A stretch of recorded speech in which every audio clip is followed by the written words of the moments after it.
And just like that, we back in the building. Y'all know what it is. Welcome to the party, man. Happy New Year and shit. Happy 2025 and shit. Welcome, Pantha Politix Podcast. We are back in effect. Man, it's gonna take some time to get accustomed to just seeing three boxes on the screen, but it's cool. We will have never mind. I don't care about that. You'll see it when it happens. Of course, you know who I am, Seven the Panther, aka the Carolina Hurricane, Ridiculous Slang, aka your baby mama's favorite rapper, aka Pod Strickland, if you getting the point, you feel me? And of course, I got my brothers in the building. Mo Josepher, how are you doing, sir? Man. I'm fantastic. We start the new year off right. It's crazy. Mo Josepher. Oh my god, yo, this is crazy. Mo Josepher, yes. And Monster than Elicit. How are you doing? That's a good one. Fuck everything. For real though. I was like, yo, how's the first day of the new year, and I'm ready to cut people's throats already. This is crazy. Humanity is just Everybody thinks that the New Year's for like transition and growth and all that bullshit, and that's all it is just bullshit. It ain't like today didn't come after yesterday. Yeah, boy. Yeah. If yesterday was fucked up, yeah. If yesterday was fucked up, like what made you think that today was just gonna be dope? And because it all reset. What do you mean, monster? Yeah. They can keep that shit. I don't want nothing to do with it. Like I don't even bother making I think the last time I made a New Year's resolution, I was like 9. I don't know, do y'all partake in that nonsense? Nah, that shit ain't fun. I just end up disappointing myself. You gotta lower your expectations. I resolve to do shit every day. You feel me? I'm like, oh, you gonna be bitches, huh? I don't care if it's 2024 or 2025. Your ass is about to get got. Bitches is bitches, no matter when the carnation is born. That part. Yeah, I know how to do stuff in my face. Now, Mojo, you said you had a question you wanted to ask. Oh, yeah. I was just wanting to see what everybody did for New Year's. Oh. Monster, go ahead. I'm about to eat. I made a video after listening to a dope album and expressed that the world didn't deserve it. And he shouldn't release it because fuck everybody. That's what I did for New Year's. Well, cool. That sounds like fun. Let's see. What did I do for New Year's?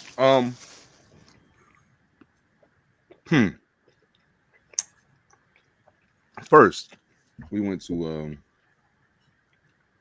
well, I mean, I don't know. People out there, y'all may not know Tacoma very well, but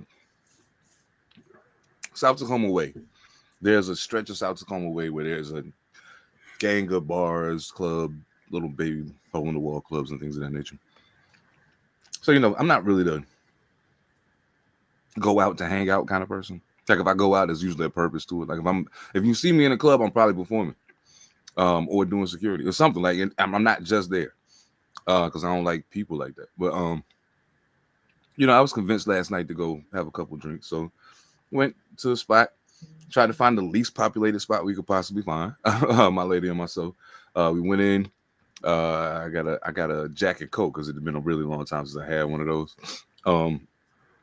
Jack and Coke is always fire. Like I forgot how fire it was until I had it, and I was like, oh man, I missed this. This is crazy. Then I had a Corona, obviously. You know that's my go-to. So it was cool though, man. It was good. It was good seeing people out being festive and not being on no bullshit. You know what I'm saying? Like it just made me feel. I can't even say it made me feel good, but it just made me feel different than I normally do. So we did that and came home and Not gonna lie, I got really fucked up. So, like, here I am. You spent time on Tackway and people weren't on bullshit? Yeah, it was bugged, yo. I couldn't believe it. All right. What'd you do, Mojo? I got drunk and played Call of Duty. Nice. Man, that sounds like fun.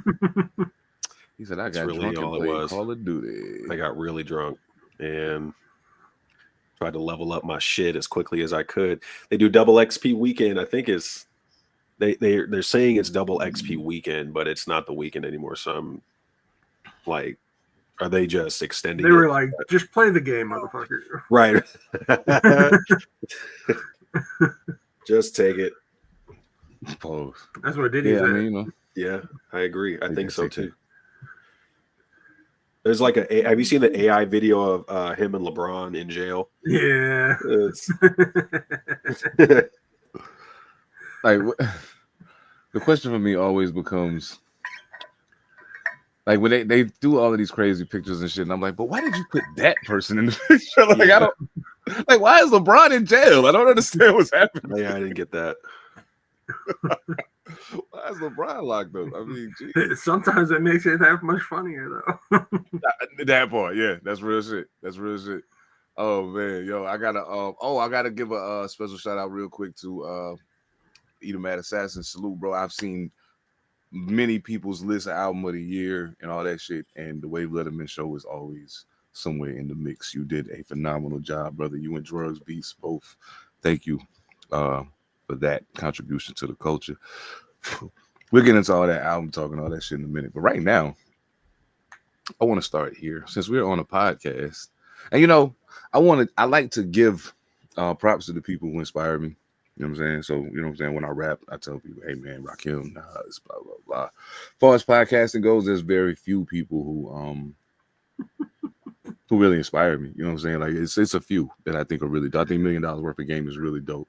I think when he's not being overly interruptive, Drink Champs can be really, really dope. But the best pod out, in my opinion, other than Pantha Politix, of course, would have to be the Joe Budden podcast. They opened a lot of doors. Joey opened a lot of doors for a lot of people. And he was ahead of the curve when this whole internet talk to the people through the internet thing. He was ahead of the game on that. So Joe Budden TV has been a thing for a really long time. But those of y'all that know Joey know that he can't go but so long without getting into some shit. He can only go so long without getting into some shit. And this particular time, now I got jokes, but I'm just gonna say, now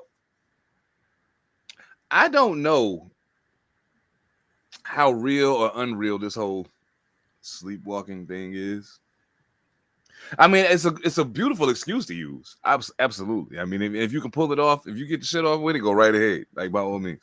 But pause, especially with the with the topic. The last thing that motherfucker want to talk about is pulling it off. He pulled off too much. That was the problem. Okay, so so for those of y'all who are unaware, Joe Budden has been charged with lewdness after allegedly standing outside his neighbor's property while naked. Edgewater Police Department in New Jersey confirmed in a press release that the rapper turned podcaster was charged earlier this month over the alleged incident. Budden is accused of standing outside of his neighbor's apartment door completely naked in the early hours of December 4th and attempting to enter a code into the door keypad several times before re-entering his own residence across the hall. Wow. And of course, he was sleepwalking. Yeah. So, I just got to say to the people who introduced the terminology nasty work to the lexicon of the hip hop community, that's nasty work. That's nasty work. Yo, that's crazy. Like, I don't know how I would feel if I'm at home chilling, minding my business, and my ring cam goes off and there's somebody in front of my door, and I'm up late as fuck watching The Wire probably and high as a kite, and I look at my ring camera and there's just a naked nigga standing outside pushing numbers in my keypad. Dang. First of all, I can go ahead and tell you now, most of the people that live in his building got to be white. Yeah. If you was at a black person's door like that at 4:00 in the morning, that's gonna end a whole different way. No, and the problem is when you said it the way you said it, I'm pretty sure that's how that white bitch said it to the pigs too. Hey, excuse me, sir. There's a naked Negro outside my door. But it was saying that she watched it with her 2 teenage daughters too, and it's like, yo, sometimes Look, it's Joe. It's good. It's good to look at the screen yourself real quick before you just, be like, hey, trying to make it a family event. Yeah. But you got your teenage daughters. Like at this point, it's starting to feel like you had a little, BBC fantasy going on or some shit. Y'all was, you telling a lot about yourself by the way y'all do things sometimes. Telling a lot about yourself by the way y'all do things sometimes. I'm just saying. He's come up since those photos leaked. Oh shit! Oh my! I see why they say he's a big deal. Oh God, yo! Joey, go in the house, Joey. Go in the house, Joey. What the fuck is wrong with you? Thing is, those ring cams got audio on them too. I want to hear the audio where he's like, boop, boop, take that. No, keep the baby. I don't need it. No. Oh shit, yo! I kept thinking to myself, okay, so first of all, there was the whole thing where he was missing from the pod for a few weeks. Yeah. Well, he missed like 3 episodes, I think. So we're talking about a week and a half, basically. And I kept thinking to myself, well, there's a lot of things that could facilitate that. He does have children. Maybe there's something wrong with one of his kids, or maybe there's something wrong with his, family, or maybe he just needs a timeout. Like this motherfucker's on go mode all the time, so maybe he just needs a break. But then like little things started leaking. Pause. That shit sounded crazy, but especially considering the topic. But and as more information came to the forefront, it was just kind of like, wait a minute, what the fuck? So I heard about this before, like it came out. You know what I'm saying? And I was like, that ain't right. You making up shit. That can't be right. And then the next day, like the story was released, and I was like, oh shit, no, that really happened. Like you walking around in the hallway of this ritzy ass shit that you in, butt ass naked. Now, I'll tell you, I'm a very confident and very, I choose to move by my own rules a lot of the time. But I can guarantee you there's never been an instance where I thought it would be a good idea for me to go to my neighbor's door butt ass naked at 4:00 in the morning. Not real sure what's going on there. I hope you really were sleepwalking and you not just making up shit. Need to strap him down in the bed. Come on. I actually don't have a problem accepting that he was sleepwalking for 2 reasons. One, he's been very open on the Joe Budden podcast that he sleeps butt ass. And 2, very true. He's been very, very vocal that he ain't never getting in trouble again. He ain't never going back to jail. Like this motherfucker, portrays at least to be like the model fucking citizen, because he was like, I got too much going on, too much wrapped into shit. So, off of a whim, just be like, yo, I'm just gonna run across and ask for some sugar. I ain't gonna worry about the draws. Like, he knows that he's got too much to lose for that. So I ain't got no problem believing it. But if you know that you sleepwalking, maybe throw some draws on. It might be uncomfortable, but do you? Give yourself a whole hell of a lot of trouble. Like, yeah, God Almighty, man. Like, just like he could have.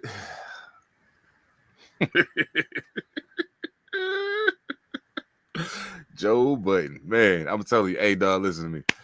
For those of y'all that don't know, if you've been following from the beginning of his career, Joe Budden is the gift that keeps on giving, and I'm pretty sure we'll have more to talk about that at another time. But yeah, Joey, put some clothes on, stay the fuck out the hallway, bro. What the fuck is going on here?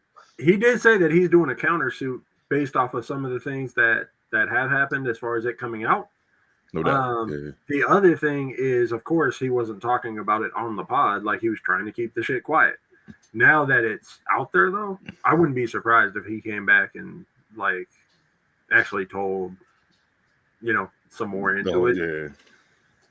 It might not be the worst idea. I mean, you don't want to allow them to tell the story because I mean, basically, what's happening is his attorney's been very vocal about the way that the press release was put out and how it makes Joey look, and a lot of stuff that's combined with that. And I agree. Like he was like, "Yo, if this had been Johnny Law from down the block or down the hallway, none of this would be happening. Like you would have settled it. There wasn't even an arrest that took place. You know what I'm saying? So." It wouldn't have been handled this way. It's the fact that he's famous and he's black and famous on top of that in this building with all of y'all not black people that kind of made this go the way that it went. And I would literally, if I was him, I would literally ask, hey, dog, look, I understand what you're saying. I understand what happened. Let me ask you a question though. Why is she showing this shit to her kids? Mm-hmm. Answer that for me. Like there's some wild fetishy type shit going on here. Somebody need to tell me what's happening. This is some wild shit. I don't understand. Man. Speaking of wild shit, I don't understand. I've been locked up before. A few times. You know, the state likes to sponsor vacations for me, obviously. I don't know. Maybe they just like me. I don't know what it is. But the state likes to sponsor vacations for me.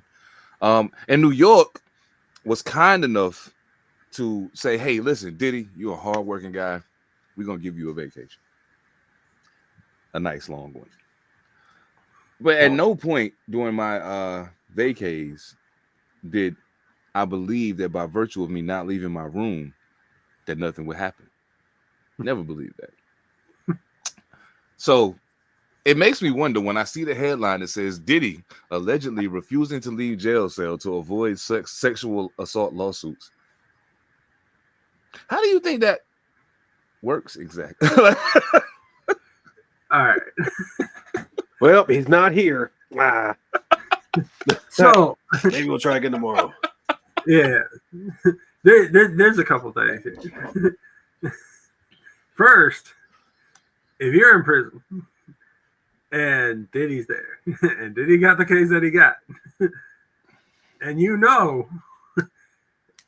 could very easily be like, yo, I might have to take the hit for this, but hey, guard, Diddy tried to fuck me in the ass, and I'm gonna get a bag. So that's what he says he's trying to avoid. Now I have a sneaking suspicion that there's something different going on. And Diddy is trying to avoid getting fucked in the ass. Because the moment he steps out of that cell, it's happening. And the guards are going to be like, what's over there? Now, see, he's apparently refusing to leave his cell to avoid service. Like they can't just walk up to your cell and hand it to you. I don't know if y'all ever, like, for those of y'all that never been in jail, like for real, this shit that he doing is not gonna work. There's no way that this works at all. You can play coy all you want and sit in your cell and pretend like you're not coming out, but at the end of the day, yo, they got you right where they want you. You can sit there and then the moment that you got to come out to take a shower, they're gonna have a whole stack of them just to hand you. Here you go. Here you go. We was waiting for you. There you go. You can just sign all those in a minute. Just take it with you. I hope they. I don't want to sound like one of them people that I be talking about when I be like people be waiting on motherfuckers to fall and shit. I'm not that dude.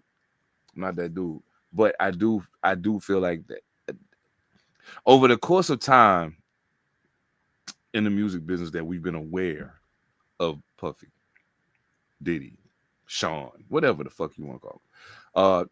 Do all the time that we've been aware of him, I've always had this strange feeling in the back of my mind, like something's not right about this. Something's odd about him being in the position that he's in. It's something odd about this. You know what I'm saying?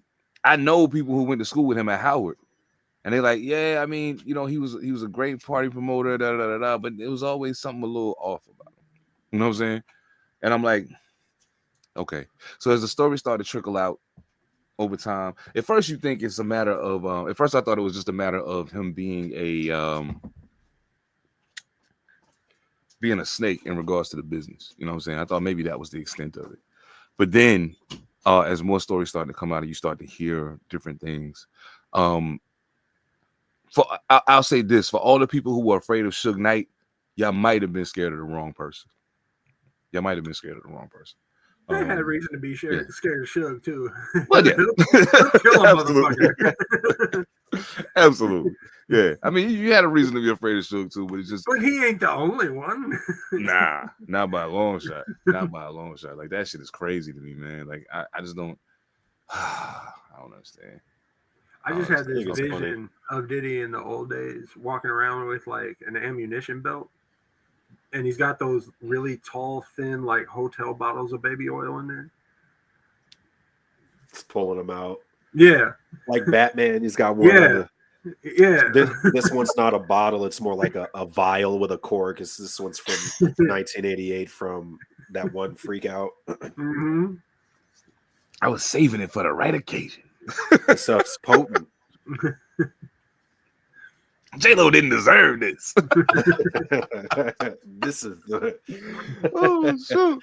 This is from the J-Lo Saint Lopez. Oh shit! Oh shit! I do know that as of right now, Philip Hines is the latest person to file suit against Diddy. He you say Philip Hines? Philip Pines. Oh, Pines. I was about to say, if his last name is Hines, that dude definitely got fucked.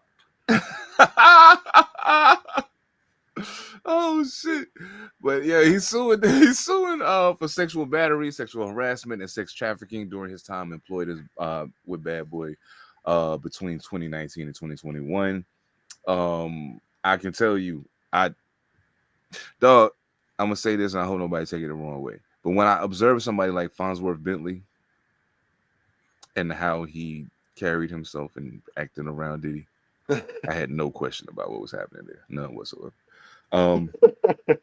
So yeah. Did he keep hiding in your cell, bro? Like, it's not gonna do you any good, but keep hiding in your cell. Like, I mean, at the end of the day, man, I don't know, man. That whole situation has officially turned my stomach upside down because I started thinking, man, this can't get any worse. And then it gets worse. I guess gotta be it. Nah, here comes a few more. Oh shit. Okay. So I officially am going to stop saying anything. I'm just gonna let it keep rolling, and we'll report on it as we need to. But like, that's what half the Diddy victims did. I'm gonna stop saying anything and just let it keep rolling. There's literally nothing that you can say about the Diddy case that can't be made more of a Diddy case. Exactly. That's how good this has gotten. Man, New York is. See, here's the funny thing. I think though, if I'm not mistaken, they've made it a point that now officially, I think his attorney is saying that someone who is not supposed to be privy to certain information is somehow getting it and giving it to officials, because some of the things that they're saying about some of the notes he's taken down and some of the other stuff that they found, he's like, I don't know how they knew that, you know what I'm saying, unless this person said something. Now the thing that troubles me about that is, if your client really did what they're saying he's doing, then you shouldn't give a fuck who said it. You should probably tell him to stop doing it. Like, that's probably the more important thing here. But it just goes to show you, when it's all said and done, this has nothing to do with right or wrong or any of that. It has everything to do with, you know, okay, well, whatever I have to do to make my client look as good as I can possibly make him look, that's what I'm going to do. I don't think you can, at this juncture, there's no way to save him. You can't save him at this point. Like, it's a done deal. All you can do is try to minimize the damage. And I'm not even sure how much you can do that as lawsuits continue to keep rolling out. As more people get emboldened to speak their mind. And again, I just got to say this. For those of y'all who are telling the truth, much love to y'all. I hope y'all get what y'all deserve out of this. You know what I'm saying? For those of y'all that are lying and making it harder for the people who are actual victims, you should be ashamed of yourself. And I hope they take you out in a dark alley and beat your ass. Well, one of the things that we got to keep in mind, too, is there was no way that coming out of this, there weren't going to be more prosecutions. And the fact that nothing else has come up yet, I mean, there have been allegations, there have been like rumors of people being involved, but there have Right. been no other charges. So with that, if the fucking feds are getting information that they shouldn't be privy to, it might be because they was like, yo, this is it, and you're about to go away. And motherfucker was like, no. I'll give you everything. Oh, no, don't you worry about a thing, buddy. What you need to know? Oh, I Yeah. got that right here. I got that right here. Yeah. Oh, shit. I can see that. I can totally see that. Oh, my God. So, yeah, there are some people that ain't playing the same game. Nah, not at all. And at the end of it, like when it's all said and done, though, this is the shit that tripped me out the most. How could you feel some type of way about somebody reporting what you're doing outside? You're coloring outside of the lines, and you're upset that somebody's telling that you're coloring outside the lines. Coloring outside the lines is what got your ass where you at right now. Like, you didn't just color outside the lines. You just said fucking and scribbled on the whole page. Bro, he fucked the lines. Literally. Yeah. DJ Baby Oil. Yeah. Oh boy, that is. See, I'm never gonna. And see, here's the thing. Somebody said the other day, they was like, "Well, man, if they cancel Diddy, and they say they're gonna take all the Diddy music away, like they did R. Kelly, then you got to take away all of this and this and this and this and this." And I'm like, actually, you don't have to do that. You can not listen to anything with his voice on it and be fine. But all of that other stuff that supposedly was produced by Diddy, like everybody already know, the Hitman was doing all the beats. He would come in and say, "Turn that up." Oh, yeah, put my name on it. Yeah. Oh, turn that snare up a little bit. Yeah, put my name on it. I produced that. Yeah, let me get that. So it ain't gonna be that difficult. I don't like to hear him rap anyway, so I don't really care. Yeah. But like when it's all said and done, it ain't that difficult. And I think we have to be mindful of the fact that we're talking about he's had his hands on a lot of music, you know what I'm saying, during the course of his career. So you just have to, you know what I'm saying? Like that whole cancellation shit is tricky. You know what I mean? It get weird at a point because like I won't even listen to a song with R. Kelly on it. You know what I'm saying? So some of my favorite songs, I can't listen to them anymore. So yeah. It's Kelly though that I think started to kind of sway that balance though, because there are some people that are like, fuck it, like I ain't never listened to nothing with R. Kelly on it again, and there are other people that are like, fuck no, I'm still gonna be listening to them. And I think that cancel culture and just like prosecution are starting to become separated. People are very comfortable being like, yo, get this motherfucker, like throw him in jail, like make sure that that like all of his album sales for forever go to these people. He don't get a dime, but I'm gonna still keep listening to the music. And half the time it's like, yo, if I already bought the shit, then I can spend it all I want, and he doesn't profit at all. That's true. And I think that's the big difference between streaming and all that. Like, and that's the thing. Like, I'm like, I listen to shit on Spotify. So I like on Spotify, you can't technically buy the music. Yeah. You know what I'm saying? So I'm like, okay. So anytime I play the music on Spotify, granted it's less than a penny, but you're getting paid every time I play something. Yeah. So in that way, I had to just go in and mute R. Kelly. So now if there's a song on an album that R. Kelly's on, like I can listen to the whole album and it'll skip that song. I have learned though that on Apple Music, I learned this from listening to JBP. Actually, I said he's able to go in and literally just remove a person from a song, so he could play Biggie "Fucking You Tonight" without R. Kelly on it at all.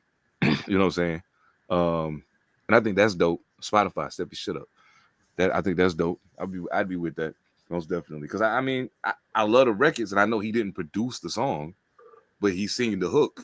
Yeah. And all that, and I'd rather just hear the record without him on it. Like I don't want to have to miss out on some of my favorite shit just because of bitch ass niggas on the singing the hook and shit. I'm just saying, man, shit. Yeah, man, but yeah, Diddy, Burning Hell. You know, did I say that out loud? I did, but it's okay. And New York, stop playing around, yo. Like I don't understand what y'all doing. Like the way y'all playing this game, you're gonna allow the pool to get so muddied. It's going to be impossible to find a jury that can be fair and impartial. And in that way, you're going to defeat your own purpose and end up having to let them skate.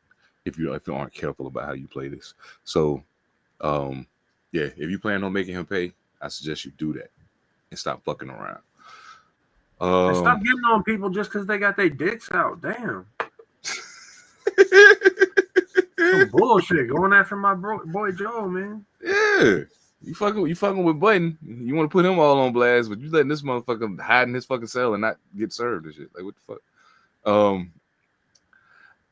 Oh man. You know what though? I shouldn't be surprised.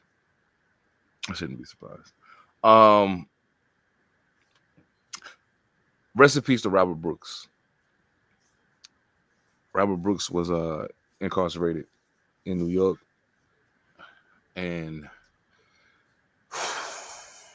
here recently, December 9th, at the Marcy Correctional Facility, he was kicked, punched, choked, fucked up.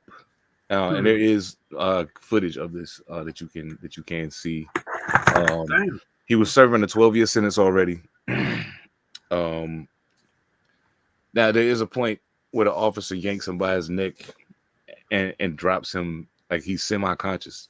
You can tell that he's not all, you know what I'm saying? Mm-hmm. And he just slams him on the table. And this whole beating lasted approximately about 20 minutes. Mr. Brooks died the following morning. New York Governor Kathy Hochul has requested the termination of 13 guards and 1 nurse implicated in the assault. Listen, man, I don't think y'all correctional officers, especially in prisons, have way too much power.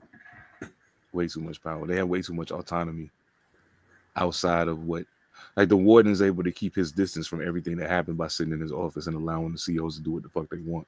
And if you think the warden is unaware of what's happening, you're crazy. He knows exactly what's happening. He or she knows exactly what's happening. In this particular case, I think calling for the dismissal of the 13 officers and the 1 nurse is fitting, but it begs a deeper question that nobody seems to want to ask, because they feel like if you're in prison, you're there for a reason and you should be subject to whatever you're subject to. But there is a degree of humanity that has to go into even imprisonment, incarceration, because it's supposed to be a real it's sold to us as a rehabilitative thing. That's how it's sold to us. But in all actuality, it's torturous, it's inhumane, it's very recidivism happens for a reason. You know what I'm saying? People go back and forth to jail on a regular basis for a reason. And it's more than just the conditions that they face when they come out here. It has a lot to do with what happens when you're in there as well. Being institutionalized is a very real thing. These particular officers, as I was watching the footage, I had to stop it several times. I mean, it goes on for quite a stretch. So I stopped it several times just to kind of gather my thoughts and kind of try to make sense of what I was seeing. There's been no catalyst given for why this beating took place. You know what I'm saying? It just happened. and you literally see it from the jump off. You don't see what happened prior to that. I saw a comment somebody made online about, oh, well, you know what I'm saying, maybe he should be careful how he talk to people. I was like, I don't care what you said to a police officer or a correctional officer or whatever. A lot of correctional officers, y'all pussy, and y'all act the way y'all act because y'all mad y'all not real cops. But I don't care what he said. Like nothing. No, there's no way you can justify that to me. You know what I'm saying? Beating a man for 20 minutes who ain't fighting back. Like not even making an attempt to fight back. It's overkill. Yeah. Let me one by one bring them in a room for 5 minutes apiece. Just let me have 5 minutes with each one of them. And we good. Everything will be fine. I just can't imagine, like, 20 minutes, you kill a motherfucker, and they're like, oh, man, he might need to get fired, guys. Might, yeah. Oh, shit. Like, it should be immediate prison time. Yeah, the chances of him, of any of these motherfuckers being charged is slim. Oh, yeah. The most of the whole was fired. Yeah. So, nah, it's ridiculous. Now, the fact that it was caught on video helps, because when it's just like kind of, third part account and, even witness and shit like that, it never really goes anywhere.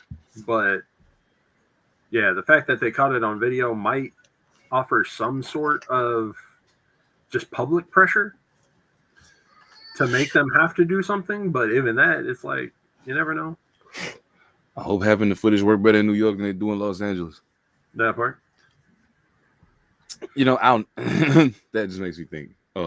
This was not a topic that was on it, but this kind of made me think about it. Now, I think a lot of times I think back to that, to the Rodney King situation. Mm-hmm. Before I do that, again, rest in peace, Robert Brooks. Peace and love to your whole family, everybody who was attached to him, everybody who, is in his corner, and fuck you to all those corrections officers who were involved in this, and all of y'all motherfuckers that act like y'all getting ready to try to let them slide on this shit too.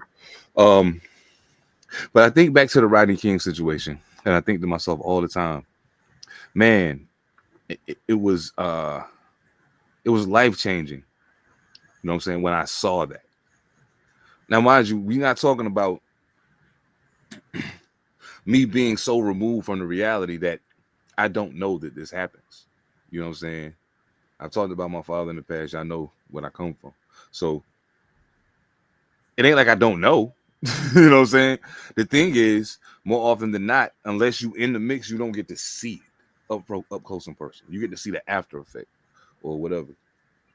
But being able to witness that with my own two eyes and seeing the brutality and just like the barbaric nature of the police in that instance was eye-opening. You know what I'm saying? I was like, oh shit.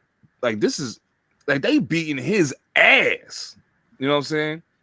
And I kept thinking to myself, you got clear video evidence. He's clearly not fighting back. They are clearly beating him to half the death. Mm-hmm. There's no way they get away with this. And then they did. And then Los Angeles was on fire. And the only thing I think that the reason why I say that is this. I also am cognizant of the fact that since that time, there have been a lot of things that have taken place in order to keep people from having that same mentality about the situation. So in regards to that, Robert Brooks lost his life on tape. Mm-hmm. The problem I have is because people are so desensitized to everything now, how long are they gonna be mad long enough to actually make something happen, to actually do something about it? Or are they only going to be mad long enough until the next Diddy headline come out and now everybody's thinking about that and nobody's thinking about Robert Brooks anymore? That's a sad reality of what we're dealing with here. It happens all the time. It didn't happen in the Rodney King case because there wasn't no internet then. Yeah. Wasn't so many distractions then. You know what I'm saying? Even when the internet first came along, everybody wasn't dialed into it like they are now. You know what I'm saying? It's a lot of things that happen. Amadou Diallo, Malice Green, Abner Louima, a lot of those things that happen, the people were right there front and center when it happens. You know what I'm saying? They're gonna be mad for the rest of today until they have to go back to work tomorrow. It's the exact same thing that happened with George Floyd. Everybody was able to be angry because ain't nobody had to go to work. The moment that they had to go back to work, everybody was like, "Oh, well, all right, here we go." Sorry, George. Next, yeah. Sorry, George. And yeah, so they'll be mad for a couple seconds, but nah. And everybody that thinks that shit's gotten better since Rodney King, it's like, oh, like we got improvements now. It's like, really? It looked pretty similar. Like, shit, he still got his ass whooped. So, yeah, I'm tired of all the excuses. I'm tired of all that. I mean, when I say that, like, everybody needs to die, I mean everybody together. Not, a bunch of these pig motherfuckers should be going and killing that brother. That part. But that's why they need to go. That's what I'm saying. is like, yo, that there's some motherfuckers out there that think that they got too much power, and the world's just accepting this shit. Here's the thing. Here's the thing that I think this is the part of the article that probably pissed me off the most, and it's the last sentence of the next to last paragraph, and then the very last sentence of the article. The governor said, "The system failed Mr. Brooks. No shit. And I will not be satisfied until there has been significant culture change." So let me get this right. New York has been in existence since, we won't even start that. New York prisons have been in existence since, we won't even do that. But it's been a really fucking long time. Throughout the course of all of that, we could take it back to Attica. They was willing to kill everybody to make sure them prisoners didn't win. That's never changed. That was back in the 60s, 70s. Like, that's never changed. You can't tell a single instance of there being actual change to New York's or any really penal system because of misconduct on the part of the COs towards prisoners. Now, there's been changes made because of misconduct of COs towards visitors, attorneys, all of that, but never against prisoners. So my question then becomes, oh, I didn't read that last part. The last part that pissed me off, and that makes this next sentence somebody say makes sense. In the aftermath of Brooks' death, community leaders and activists are calling for justice and reform. Here's my problem with that.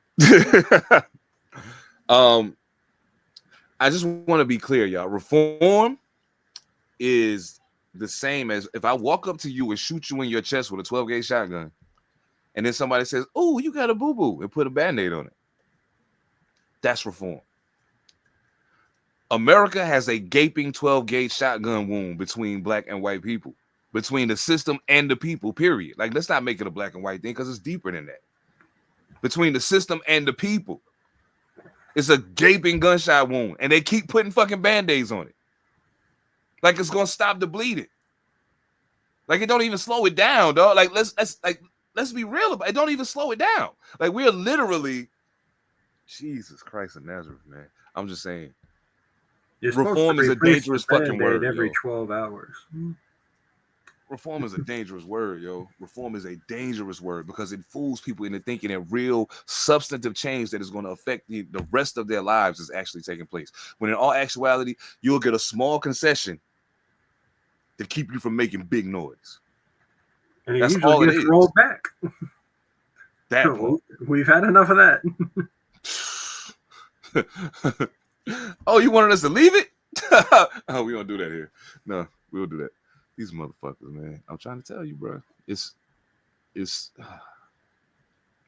yeah. Again, rest in peace, brother. Much love to all your people, man. And fuck you to all of y'all pigs that had something to do with that shit. On a brighter but not bright note, I got to get off of that. I wanted to make a public apology to everybody before we move to the next segment. I wanted to make a public apology to everybody about my failure to release Gravitas as scheduled. I mean, it's cool. It's coming next Tuesday. It'll be here. But they don't deserve it. Yeah, that too. But I mean, you know what I'm saying? Like I kept saying I said it was coming. And I want to thank Cesar Comanche, Marcel P. Black, Kid Vicious, Anthony Danza, Mojo Barnes, Soul the Interrogator, Monster Elicit, Eat a Mad Assassin, Mike Mountain. Who else? Somebody else did one too. Can't remember. Oh, Rim Still from FAMU. Thank you, everybody that helped with the promo, man. Everybody that's hit me up and asked. Yo, I got mad text messages yesterday. Like, yo, what album at? And I'm like, it's a long story, man, but it's coming. But yeah, it's coming along. So be on the lookout next Tuesday. Gravitas, the album produced by Drugs Beats, by myself, featuring Apostle AP, Eat a Mad Assassin, Superstition, Lazarus, Monster Elicit, and Quest. Yeah, it's gonna be fun. It's gonna be good times. It's gonna be good times. Now, I'm glad I switched the mode back to music and got off of that depressing stuff we was talking about. So here in a moment, we're gonna pass the spotlight to my brother. But right now, we gotta do something else first. So with that said, High Notes featuring Mojo Barnes is on the way. Like now.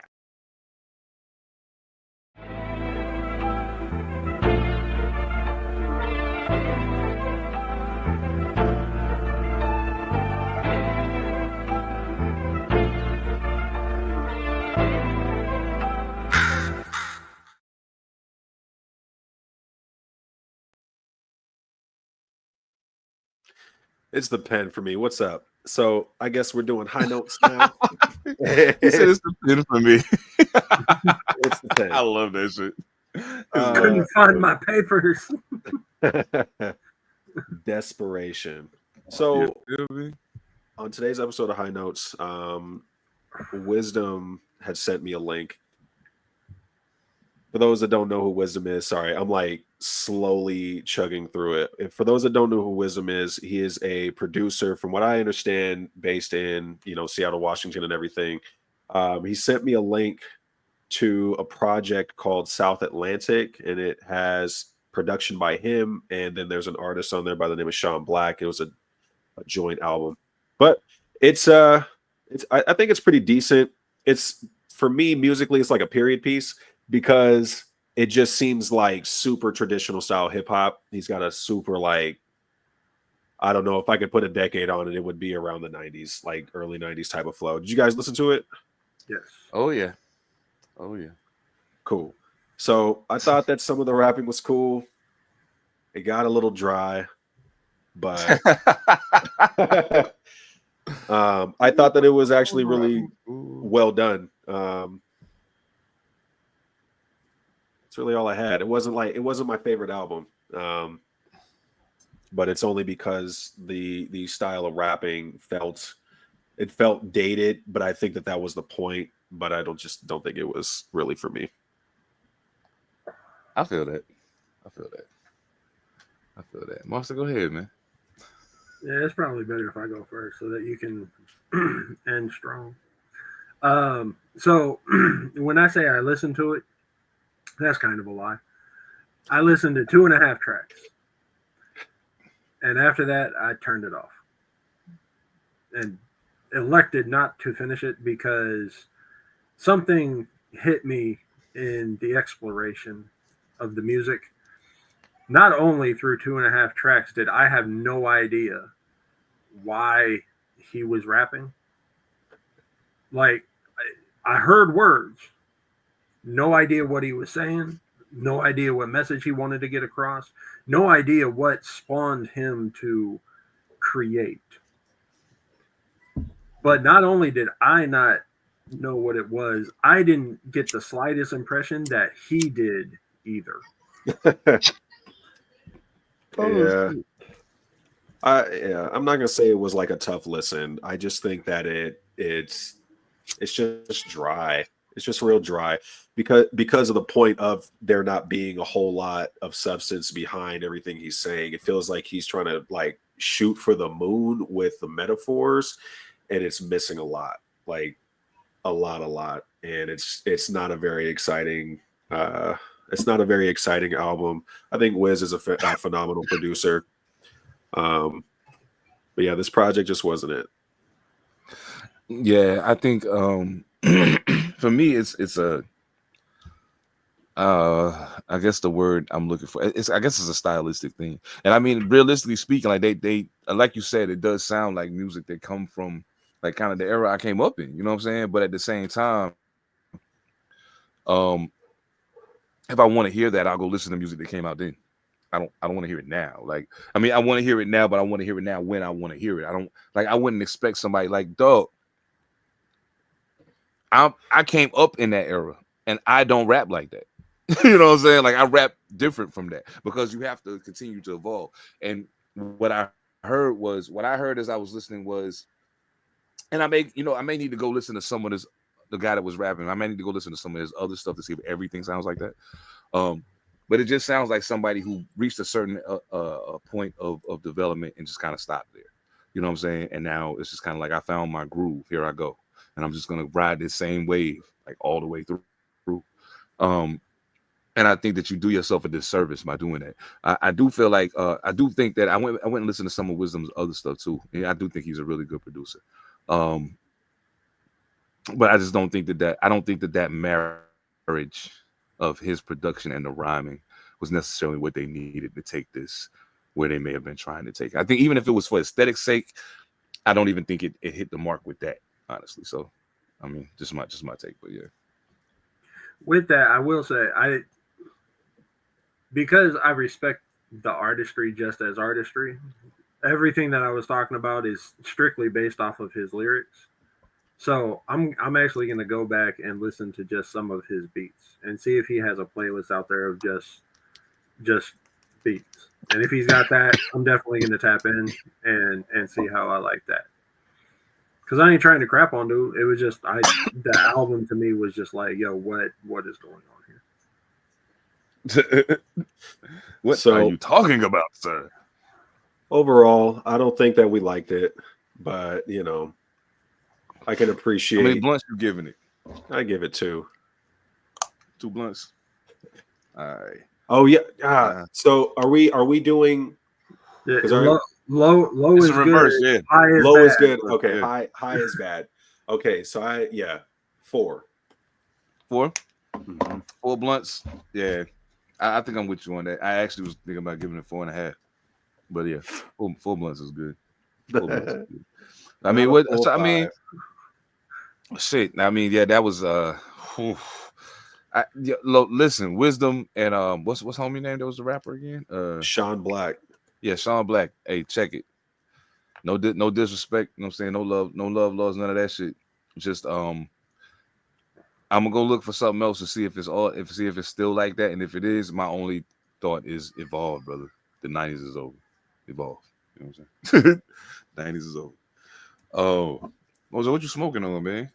I know you got some good over there. I mean, I'm getting some favorites over here. I had just broke down the last of my gelato from Bodega Buds. Woo.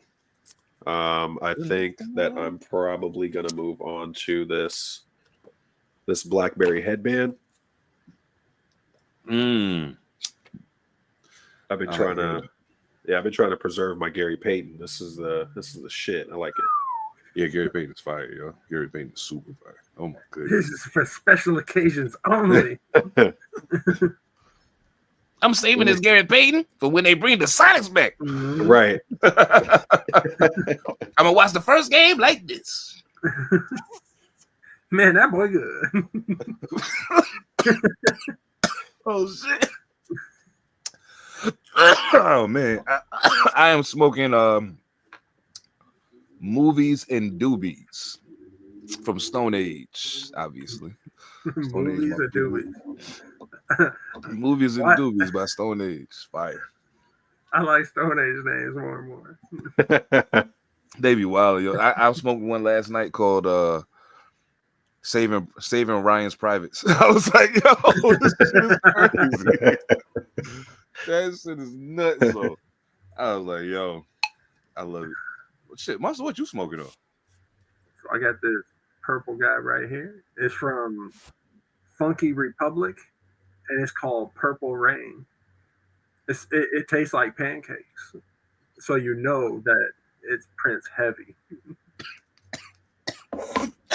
Gang blouses. Yeah, like I almost wish that it had like jewels and shit on it. It would have bitches bedazzled on the back of it. Bitches. Bedazzled bitches. Not regular bitches, bedazzled bitches. Oh man. Oh, salute to I know y'all probably going, if y'all hear this, y'all probably gonna think we shitted on y'all, but whatever. Salute to Wisdom and Sean Black, man. And salute to Bodega Buds, Stone Age, and Purple Rain for sure. Y'all know what it is. Oh man. High notes, motherfucker. That's not what High Notes represents. No.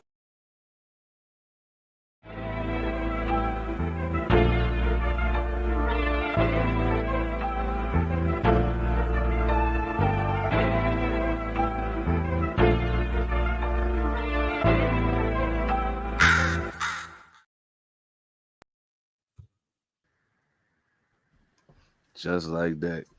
Just like that. Oh man. You know, I think I dig having High Notes on the pod to take a deep dive into a particular project. I like that. Because a lot of times when we talk about albums a lot, you know, just because of time, we'll go through them fairly quickly. So like I think it's dope that we get an opportunity to lock in on one joint and kind of talk about it. So I mean, let me think. I don't know. It don't come out till next Tuesday, so we probably won't do Gravitas next. Well, I mean, you'll have it before then, but I mean, so it's totally up to you how you want to play that. But like, yeah, I mean, you know, I know we had discussed it before, so like, no, we're gonna do it. Yeah, that's crazy. All I keep thinking to myself is, man, this High Note shit is like, yo, we gonna piss somebody off eventually. Somebody gonna get mad. They're gonna get big mad about personal. It. Yeah. They're gonna make a diss track and everything. Oh my. Hey, rappers, I invite you to do so. I invite you to do. Please do. Please do. I want you to do it.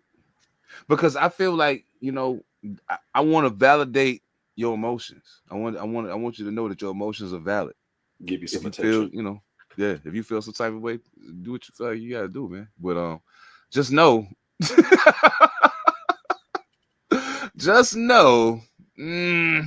this could end fairly badly for you. So, talk about things ending badly. So, you heard about the Tesla that went boom? No, I have not. Please tell them. So in Vegas, outside of the Trump Hotel, a Tesla pulled up to the very front of the hotel and exploded very, very effectively. Now, it's not completely. So it was one of the cyber trucks, which is bad enough. But there's reports now that it could have been a terrorist attack because they are finding remnants of gasoline canisters and like 3 different other accelerants that would lead this to believe that, yeah, like somebody brought this there intentionally to blow up. There, you know, obviously being a Tesla company, you got Musk's name in there. It's in front of the Trump Hotel.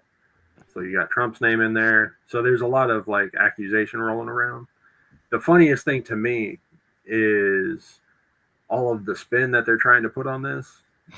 Because like big ass explosion, potential terrorist attack, but all of the articles are like, oh man, Tesla's stock is going to go down so much now. And then all of the people that have Tesla stock are like, nah, because if he didn't make such good quality cars, people would have died more. That thing's built like a tank, so it only killed one person. Great. And everybody else is just sitting there wondering, yo, did y'all hear terrorist attack? Like, nah, man, I'm thinking about the stock price, yo. Fuck that shit. Yeah. Yo, that's wild. Like that's, and I like the symbolism of it alone is crazy to me. You know, like you said, the Tesla in front of the Trump. Yeah, that whole shit is funny. Even funnier. I mean, not funny, not really funny. Like when I say funny, I mean like funny, like in a peculiar sense. I think it was the same day. I think it was the exact same day. Yeah, it was hours apart. An individual in a pickup truck in New Orleans drove into a crowd of people celebrating. Killed. I heard about people, that. It killed 15 people on Bourbon Street and injured 30 more people. Surprisingly enough, these 2 vehicles were both rented on Turo. And of course, you know, that could totally be coincidental. However, Toro said they are how that actively would be aiming though? investigators. What's that? Because the whole thing about Toro is like those are privately owned vehicles. Mm-hmm. Like you can put your ride up on Toro and like somebody can go and rent it from you. It's like Airbnb but with cars. Right. So a motherfucker renting your car, you're like, here you go, man. Like, take good care of it. And then you see it on the fucking evening news exploding. I'd be like, son of a bitch. Fuck this app. Oh man, I see. That's the fucked up part right there. Yeah. I think when I saw that, I was like, well, damn, that's a weird coincidence. And I mean, granted, it could literally be a coincidence. Maybe just both of these people were just tired of the bullshit with regular car rental places, and they decided to go with Turo. Who knows? But I think the bigger thing for me is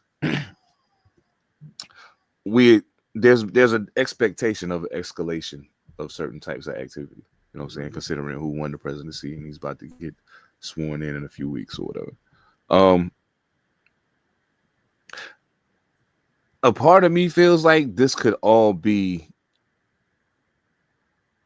some strange form of propaganda. You know what I'm saying? Now, mind you, the New Orleans situation is a little different because people actually got fucked up. You know what I'm saying? A large number of people got fucked up, 45 people total. Even with that, though, because if you do that a different way, it could have been way worse. You know what I'm saying? There's ways that could have been much, much worse. And I'm not, I'm not advocating for that type of activity, but what I'm saying is that there's something to be said about the way that those two things happen hours apart from each other. There's something to be said for that, and I'm not positive that it's. And a person would probably automatically assume that it's anti-Trump people or anti-Elon. I'm not convinced that that's the case.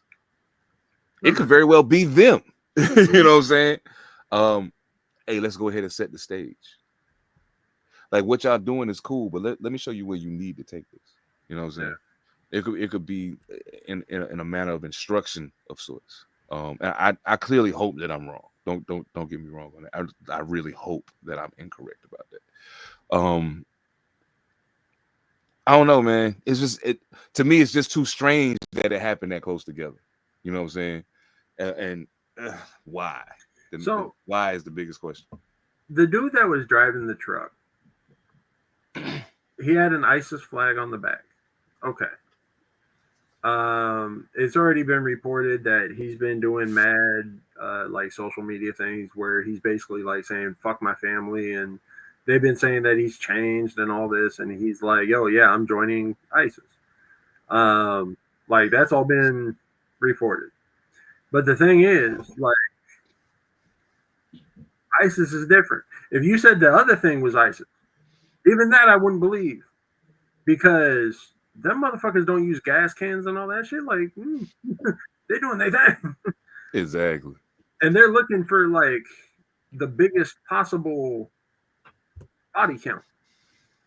And saying that this dude was ISIS also doesn't seem right to me, because if you drive into the crowd like he did, 15 people died, 30 more injured. Okay, so 15 people done.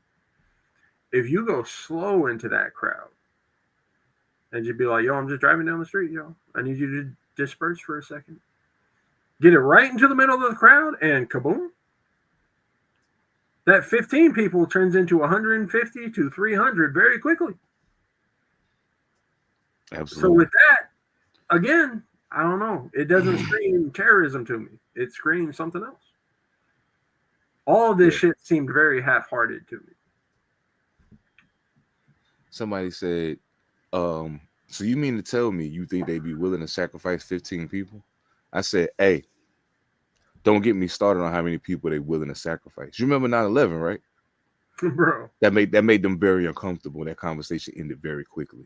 But yeah, let's not talk about how many people they're willing to sacrifice to make a point or to start something.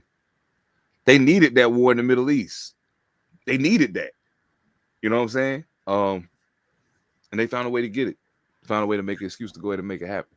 So like, don't get me wrong. You know, I get it. It could very well be everything y'all saying it is, but in order to be uncomfortable sacrificing 15 people, they would actually have to look at people as people, and they absolutely don't. that part. Everybody on the streets, to these motherfuckers, they're just assets. You move these people here, you move these people there. You make me money here, you make me money there. Oh, you stopped making me money there? All right. Get in line. Bye. Yeah. That shit is wild. See? And I guess that's the part though. People have such a strange concept of what terrorism is.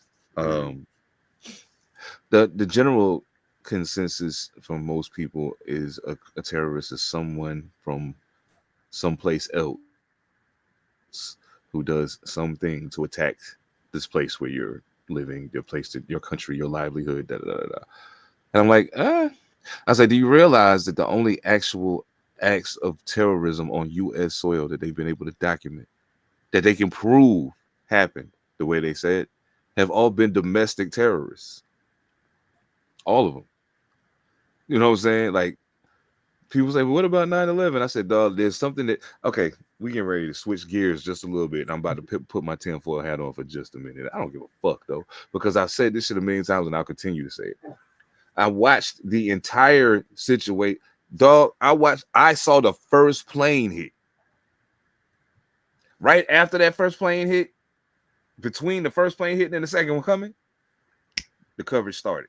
I was standing right in front of a TV at Best Buy when that happened. And I was like, oh, shit. Then I watched the second one. Then I heard about the Pentagon in Pennsylvania. And I'm like, oh, this is crazy. So you mean to tell me you went from having no idea that this was going to take place to knowing exactly who these people were within like an hour and a half? You got their pictures up on the screen. You know who it was. And how do you know who it was if everybody died?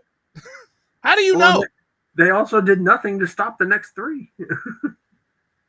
You feel me? The one that went down in Pennsylvania, that's because the people on the plane were like, nah, bro. Fuck this shit, yeah.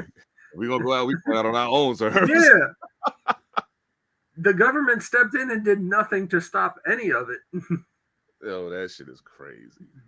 That just, man, I don't, like, dog, don't, and people like conspiracy. I'm like, but dog, you can't, the funny thing about it is you screaming conspiracy, but you can't prove I'm wrong. You feel like I can't prove I'm right. You can't prove I'm wrong. So like, what's the actual conspiracy? Is the conspiracy the official line that's been put out, or the conspiracy what other people saying? There's a documentary that I watched called In Plain Sight, and I'll say this: if you're gonna watch it, it's on YouTube for free. You ain't gotta. The first time I saw it, I went and bought the bootleg DVD from the DVD man, but it's on YouTube for free. And I would say, if you've never seen it, regardless of what you may think you know about 9/11 right now, go watch it. Even if you don't believe everything you hear, it'll at least make you think about the probabilities of some of this scenario that's played out. It's a very interesting concepts brought to the forefront on that DVD. So I'm gonna just say that. And I ain't gonna go too crazy with it because I got a feeling the Secret Service might be at my door in about 30 minutes. But so, the thing is, I don't think they care that much, because at this point it's like, if like they're like, all right, there's motherfuckers saying out there, you know, spouting about 9/11. They're like, so we got everything that we needed from that. Yeah, let them. Done. Even if you can prove what you're saying now, who cares? Yeah. Oh shit! There's nobody left in any position of power that had anything to do with it. Yeah, what you gonna do? They'd be like, "Oh, we're sorry. That was the last dude, though. So you know, don't worry, we'll fuck him up." Y'all gonna send a bunch of old white dudes to jail? I don't think so. Oh man! But you know, here's the thing. Y'all talking about people renting cars and learning how to fly airplanes. Some motherfucker sitting in Virginia, they got busted with 150 homemade bombs. God, them people careful. This dude Oh had man, hobbies. feel me? Exactly. Man, from the Associated Press, federal agents found one of the largest stockpiles of homemade explosives they have ever seized when they arrested a Virginia man on a firearms charge last month.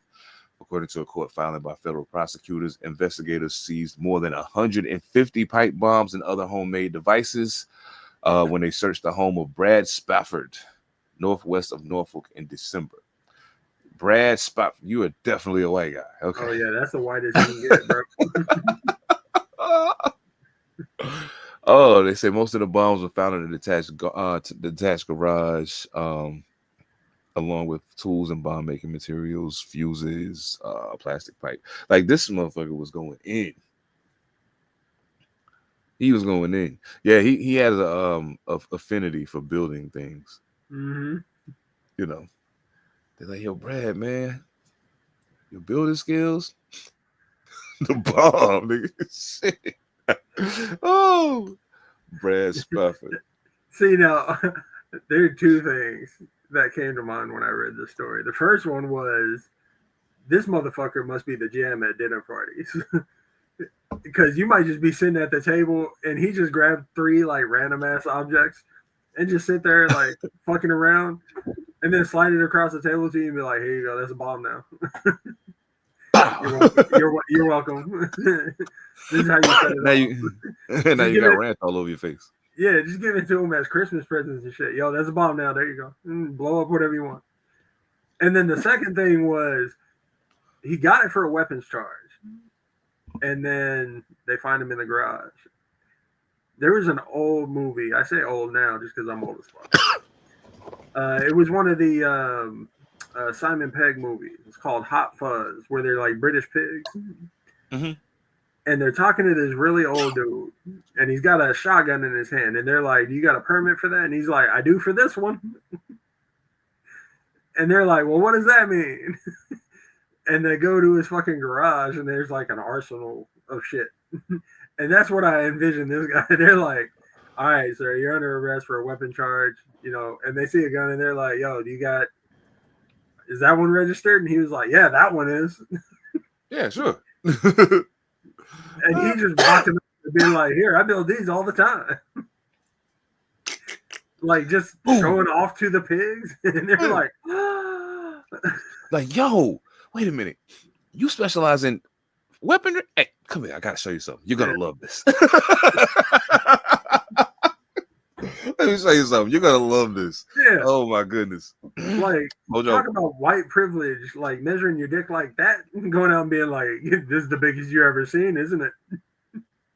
Bro, that is Mojo. I know you probably don't know what we're talking about. Dude in Virginia, Brad Spafford, or whatever the fuck his name is. He was caught. They ran in his crib, they arrested him for a weapons charge, and ended up finding 150 fucking pipe bombs and explosive devices in his garage. Nice. Yeah, I was like, yo, 150? Son ain't got nothing else to do. Like, he just home building shit. I want to know how long he had spent putting them together. Like how much time do you have to spare to make it? Like, what the fuck? Pipe bombs. Why do you need so many? What are you doing? Like, what is happening, Brad? Talk to me, man. Who are your enemies? Yes. Did you get bullied in school, Brad? Because I have a feeling I know where this is heading. Oh, shit. Yo, y'all know I'll be on my true crime shit, right?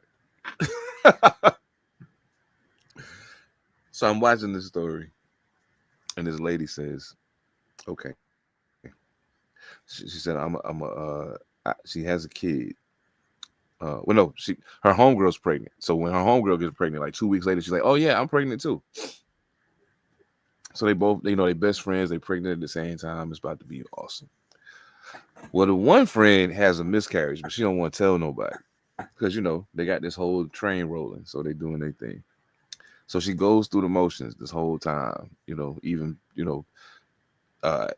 staying out of the sight as long as she need to in order to get what she need to do to look as big as she need to look to be, you know what I'm saying? So she played the whole thing out, the whole 9 months, whatever.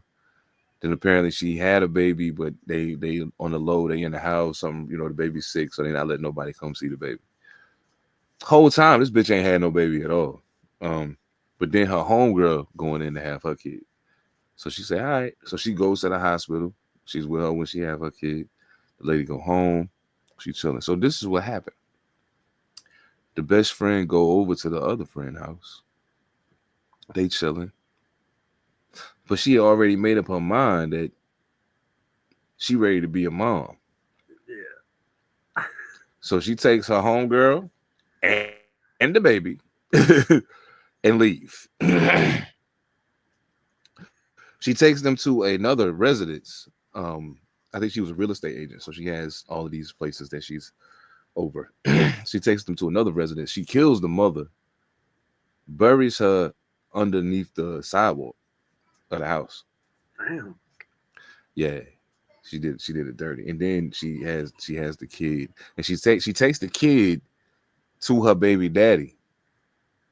So the way she played this shit was crazy, because he thinking she ain't had the baby yet. Everybody else thinks she had the baby already. Mm-hmm. He thinking she's still pregnant. So after she go kill the homegirl and then come home, she stayed going for a couple of days, say she was in the hospital having the baby. Okay, now we home. And so he's just happy to get there. Oh shit, got a baby, blah, blah, blah. Then finally somebody asked him.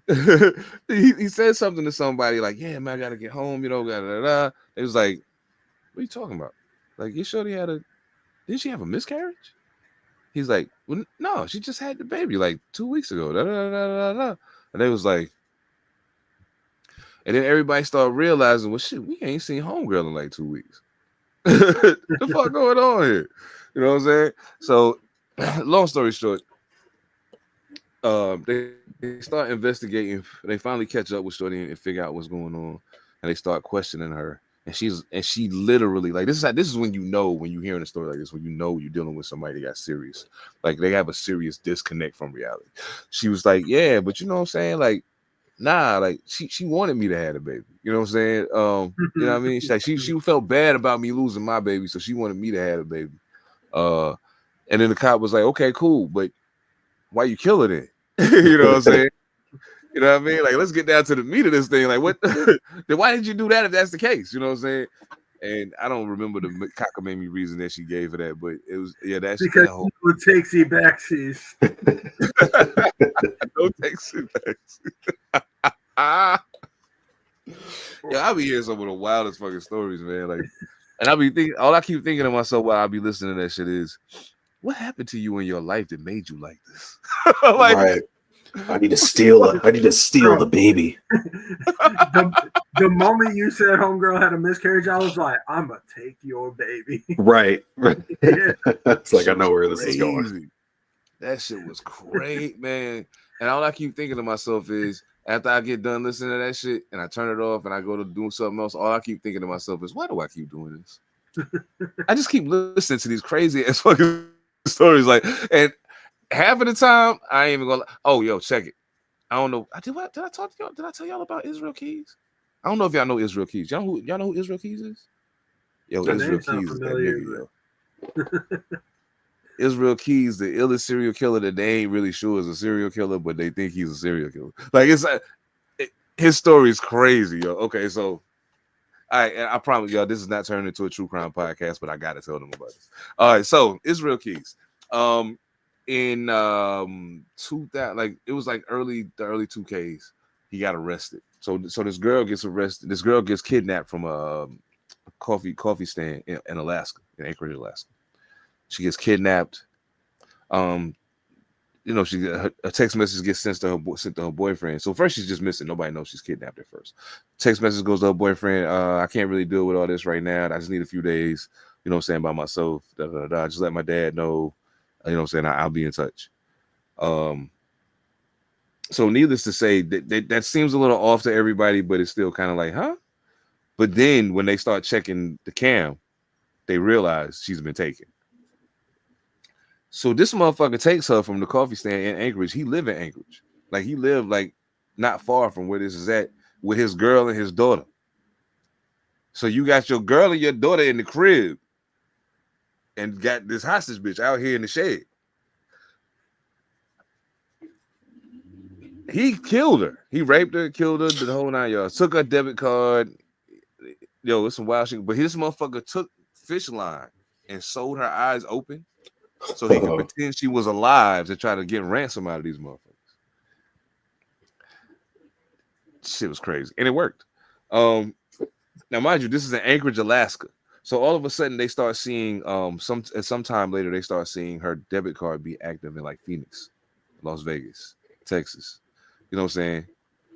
So then finally they catch up with him. He's driving. They get a description. They see the car on the ATM camera.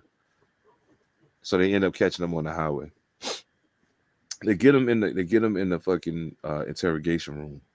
Start talking to him about homegirl, and he's like, yeah. He's like, look, man, I already know where this is headed. You know what I'm saying? I'm gonna go ahead and tell you, she dead as fuck. She's super dead. You know what I'm saying? I'll tell you I can take you to where she at. I already know where this is heading. I don't really want the cameras and all that extra shit. So tell you what, this is what I'm gonna do. I'm gonna tell you everything. And then we can just wrap this on up. Like, we ain't gotta do all that. And they was like, the fuck is he talking about? You know what I'm saying? Like, what do you mean? Bro, he starts dropping bombs. Well, just for the record, I got kill kits stored all across the country in different places. All I got to do is catch a plane, rent a car, and I'll catch a plane to Atlanta, drive the car to Memphis, Tennessee, to where my kill kit is, and they'll commit a murder in Dallas. And then bring the car back where I got it from. And, yo, this motherfucker says, I'll tell you what. I'll tell you about the one I know you're going to figure out. It's a family, it's a couple in Vermont or some shit like that. And he goes in their house. He like blitz attacks them. Goes in their crib. He outside smoking cigars outside their crib, waiting for the neighbor next door to go to sleep. You know what I'm saying? And this motherfucker. Finally, the motherfucker goes to sleep. He breaks in the fucking garage, runs in the fucking house, like runs in the house, son. Like, yo, you know what I'm saying? Making noise and shit. Wake your ass up. He zip ties these motherfuckers and shit. Yo, this motherfucker is crazy. So he starts telling his story, dog. And he has this journal, and he has this it's a symbol that he drew, and there's like 11 of them. You know what I'm saying? And they keep asking him, what's the significance of these 11 symbols? You know what I'm saying? Now, as they start piecing shit together from his travel and just kind of triangulate shit, they figuring out, oh, you probably did that one too. Like the MOs line up. You know what I'm saying? This motherfucker been robbing banks, all kind of shit. Like Israel Key's a wild motherfucker, dog. So he says, you know what? At the end of the day, I'm gonna tell you what you need to know so we can get this over with, because I don't want my daughter to have to deal with, you know what I'm saying, that the kickback from being my kid. He says that to them one day, goes back to his cell. The next day they walk in, this motherfucker dead as hell. He off the cell. But yeah, if you ever get, like, I left a lot of shit out, but if you ever get an opportunity, yo, if you can find a documentary or something about Israel Keys, he is ill motherfucker, man. Ill motherfucker. Like he one of my favorite serial killers that I ain't even really sure is a serial killer, but I'm pretty sure he is. Is that crazy that I got a favorite serial killer? Anyway, no, mine's the Zodiac. Zodiac is ill. Zodiac is ill, and never been caught. It's okay to have a favorite. I do got a favorite, but it's fucked up, so I ain't gonna say it. But nah, fuck that. Ted Bundy. Ted Bundy's my favorite. Yeah, Ted Bundy's my favorite. And the whole reason why Ted Bundy my favorite, I ain't real cool with the whole killing women thing. Like, I think that's some punk shit. But I think it's the whole oddity of him being such a regular motherfucker and then being this other thing the whole time and nobody know what the fuck is going on. I'm like, yo, like Richard Ramirez, the Night Stalker, if I passed him on the street, I would think he was something. Like, there's something up with this motherfucker. You know what I'm saying? Like, some of them, when you just look at him, like, you like, this motherfucker look like he crazy. Like, you know what I'm saying? But Ted Bundy just looked like a regular ass dude. So I'm like, you know, That shit's crazy, man. That's just fuck. Shit's crazy. Mine's Diddy. God. He had to pick one that could dance. He's great. Oh shit. Yo, that's wild. Yo. Crazy shit though. I was on YouTube looking for something else. I was actually looking for a serial killer documentary that I had heard about that I wanted to see. And I guess because I watched so much hip hop shit on my YouTube, the very first thing that came up was about King Von. And it made me think. I watched it. It took me some time to watch it because it was a really, really, really long video because they went really in depth about some of his cases and the situations behind them. But it made me think of something. We commonly talk about serial killers in the sense of these guys who are, they've killed 40 women and buried them in shallow graves, or they kill, gay men, or whatever the case may be. Like, it's very rare that heterosexual men are the target of serial killers. Mm-hmm. But the thing that people don't take into account is why would you not classify like gangbangers, certain gang members, as serial killers? It's the same process. It's not like they kill people every day. You might kill a motherfucker and then it'd be 5 months. You kill another motherfucker, it could be a year and a half before another situation arises. And then you kill another motherfucker. So you got murders taking place, cool off period in between, another murder taking place. Sometimes multiple murders taking place at the same time. So technically, by the definition, they fall into being serial killers. But they never classify it as that. I know some people that know some people that know some people that they got a certain style to the way they do things. Exactly. So even just saying like, well, they do it this way and it's very stylistic. Well, yeah. So when people people like throwing the term serial killer around when it's dramatic to do it, but it's like, if you want to go talk about like the defining roles of a serial killer, like that expands a little bit. Absolutely. Did y'all watch Dexter? Mm-hmm. Off and on. It got kind of weird near the end, but I actually like the new one though, Dexter First Blood, I think it's called. It's pretty good from what I've seen so far. I gotta get back to it, but I always wondered, because I always said if I was a serial okay. Entertainment. We got to put a tag at the front. Yeah, go ahead. I've been trying to avoid it, but we just gonna have to do it. Fuck it. Like, say for instance, I always said to myself, if I was a serial killer, I was like, well, what kind of serial killer would I be? You know what I'm saying? Like, I know I wouldn't kill women. Like, I don't have no problem. I love my mom. I'm not killing women.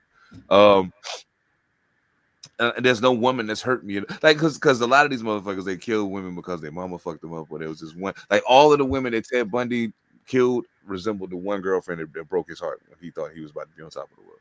So I was like, if I was ever a serial killer, it would be very specialized. Like, you know what I'm saying? Very, very specialized.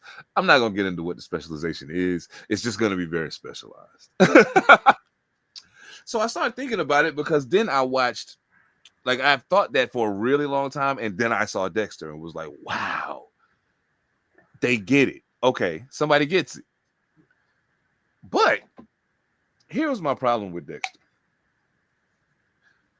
I find it hard to believe that you're surrounded by these, you work for the police, man.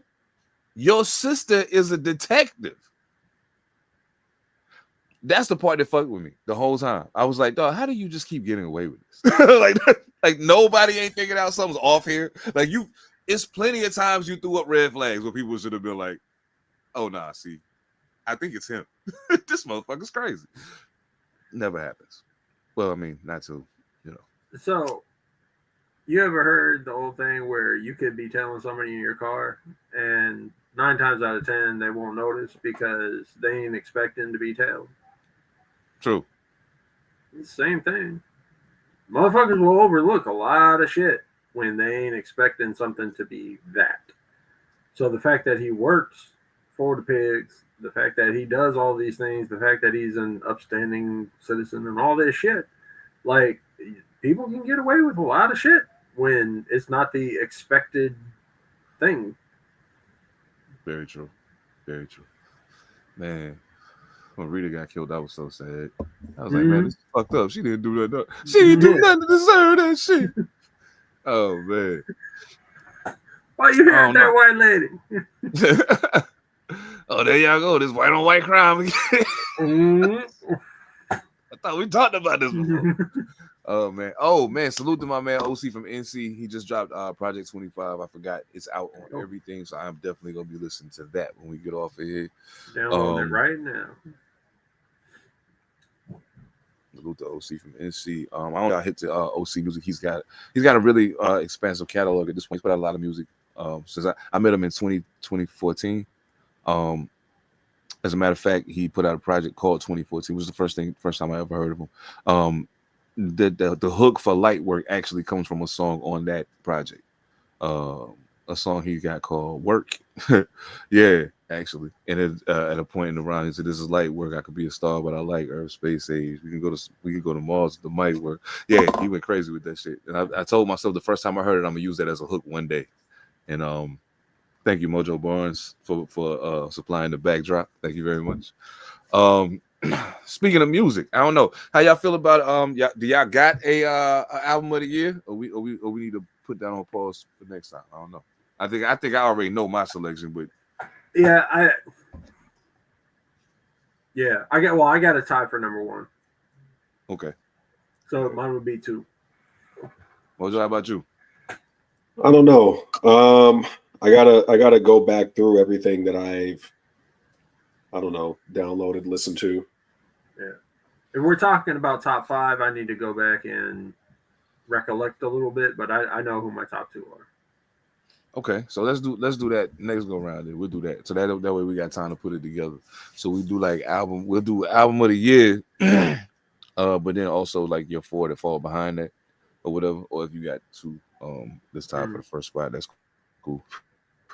But yeah, your top 5, and then we'll do artist of the year and producer of the year. Yeah, producer of the year. And I just want to say to all the people watching, ain't no biases over here. None of that shit. If I know you, cool. If your album wasn't one of the dopest, it just wasn't. If it was, then it was. Nothing personal. You know what I'm saying? Even if it don't fall in the top 5, so much music come out. Motherfuckers get so caught up in this top 5 shit. Don't. Too much music come out to be worried about that. Like, realistically speaking. I for one am extremely excited by the prospect of people, or just knowing people are listening. So that does a gang for my psyche, for my mental health to know people are listening. So shit. Okay, so yeah, we'll swing that next time. I'll start working on my list too, because I think I know my first 3. I'm not sure about the other 2, but we'll get to that for sure. All right, well shit. I'm high as fuck now. Yay. Yay. All right. So hey, thank y'all so much for locking in with us, man. We are at episode 166. This is fucking crazy. You could have never told me that first night I sat down in my living room down on the south end and interviewed never mind, I ain't gonna say it, but yeah. I ain't think it would go here. You know what I'm saying? So yeah, this is dope. I'm happy the way it's growing. It's only gonna get better. Got a lot of sidebars, interviews lining up right now, so we about to get back to dropping those. Of course, y'all can lock in with All Purpose live on Monday. Just check the recorded release coming up on Saturday. A lot of wild shit happening in sports too, so y'all make sure y'all lock in with us over there. Of course, the flagship Pantha Politix, we getting it in. Salute again, Eat a Mad Assassin. Salute to Evan Almighty, Phantom. Salute to P7, everybody over at Emerald Beat as well. Thank you, Pretty Kings, Echo Limitless, for everything. 2025, yo, it's up. Happy New Year, everybody. Thank y'all for rocking with us. On behalf of Mojo Barnes and Monster Elicit, I am 7 the Panther. We'll catch y'all next time, fam. One. I'm flyer than everybody. Everybody on cloud 9.